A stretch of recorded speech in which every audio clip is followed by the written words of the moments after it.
মা আর বলো না, জানো আজকে আমার সারপ্রাইজ টেস্ট ছিল। তারপর আমি তো পেন্সিল নিয়ে যেতেই ভুলে গেছি। এই জন্য আমি একটুখানি সাইডে করে বন্ধুকে জিজ্ঞেস করলাম যে পেন্সিল দে, ম্যাম আমাকে দেখে নিল। কে বলেছিল তোকে পাশে ঘুরে পেন্সিল চাইতে?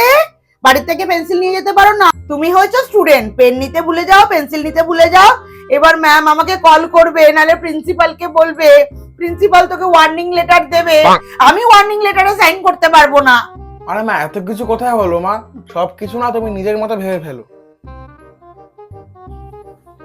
কতবার বলি ফোনে খেলবি না? এই যে ফোনে খেলছিস, এখন তো ফোনের সামনে একটা ক্যামেরা থাকে, ওই ক্যামেরা দিয়ে সব দেখে নেবে বাড়ি ঘর, ট্র্যাক করে বাড়িতে চলে আসবে। বুঝিস না তুই? ফোনে খেলতে আমি তোকে বারণ করি, সব কিছু হ্যাক করে ওরা। বাবা মায়ের ব্যাংক ডিটেলস, চাকরি কোথায় করে না করে সব জেনে যায়, বুঝলি? ফোনে খেলিস না ভাবি। উফ মা, এত ওভারথিং কেন করো? সবকিছু নিজের মতো কেন বানিয়ে নাও? এটা কখনো হয় না। আমি অনলাইনে খেলছিও না, তার উপর আমি যতক্ষণ না কোনো ডিটেলস শেয়ার করবো ওরা কিছু পাবেও না।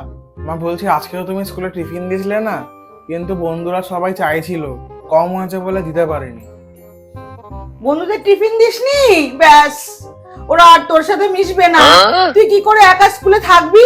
কেউ যদি তোর সাথে কথা না বলে, তুই কাদের থেকে নোটস নিবি? অ্যাবসেন্ট করলে কাকে ফোন করে জানবি যে স্কুলে কি পড়া হয়েছে? যতই টিফিন কম হোক, একটু ছিঁড়ে তো দিতে পারতি। এইসব করলে চলে না ভাবি। এইসব করে তুই আমার চিন্তা বাড়াস না। এবার কি হবে ওরা যদি তোর সাথে না মেশে? আমি কিন্তু অনেকক্ষণ ধরে শুনছি, তুমি দেখেছো যে তুমি সব ঘটনা নিজের মতো করে কিরকম বানিয়ে নিচ্ছ? তুমি লক্ষ্য করেছো? আর বন্ধুদের টিফিন না দিলে বন্ধুরা বন্ধুই থাকে, শত্রু হয়ে যায় না। তুমি এত ওভারথিংক করো কেন? এই জন্যই তো তোমার প্যানিক হয়। তুমি নিজে একটু কুল থাকো, আর আমাদের একটু কুল থাকতে দাও তো মা। অনেক বড় হয়ে গেছো, আমাকে কুল থাকতে বলছো? আমি প্যানিক করি? আমি কার জন্য করি? তোর জন্যই তো করি, তোর বাবার জন্যই তো করি, নিজের জন্য করি না।